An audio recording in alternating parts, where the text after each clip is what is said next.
আপোনালোকক মই জনাব খুজিছোঁ যে এই দলংখনেদি স্কুটাৰ মটৰচাইকেল গাড়ী এইবিলাক ফ্ৰী থাকিব, কিন্তু ট্ৰাক আহিলে টোল ফ্ৰী দিব লাগিব।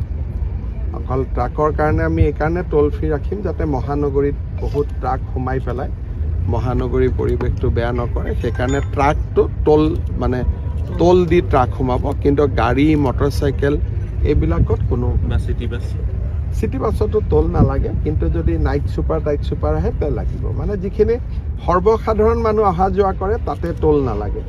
কিন্তু ট্ৰাক বা নাইট ছুপাৰ নহ'লে গুৱাহাটীখন ৰাতি বহুত ভিৰ হৈ যাব, মানুহে হাইৱে দি নগৈ চবেই এইফালে সোমাই দিব, কাৰণ আমি হাইৱেটো চলাই ৰাখিব লাগিব। গতিকে সকলোৱে ভাবিব যে এইফালে ওলাই যাওঁ, সেইকাৰণে পাণবজাৰ ফাঁচী বজাৰ নতুন এটা যান জঁট হ'ব। সেইকাৰণে ট্ৰাক বা নাইট ছুপাৰ এইবিলাকৰ ক্ষেত্ৰত আমাৰ টোল থাকিব, কিন্তু বা আমাৰ নৰ্মেল বাছে হওক বা আমাৰ 4চকীয়া বাহন 2চকীয়া বাহন এইবিলাক বিনামূলীয়া।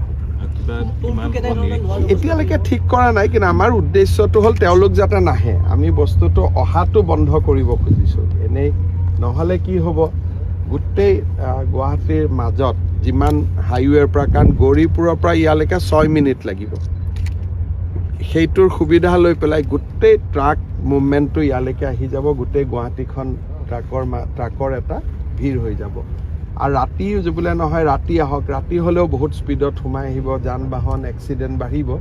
সেইকাৰণে আমি ঠিক কৰিছোঁ যে ট্ৰাকটো আমি সোমাবৰ কাৰণে এটা ফিজ কৰি দিম, যাতে ফিজটো অলপ বেছিকৈ কৰি দিম যাতে তেওঁলোক আহিব নোৱাৰে। কালেকশ্যনটো উদ্দেশ্য নহয়, উদ্দেশ্যটো হ'ল যে ফিজটো যাতে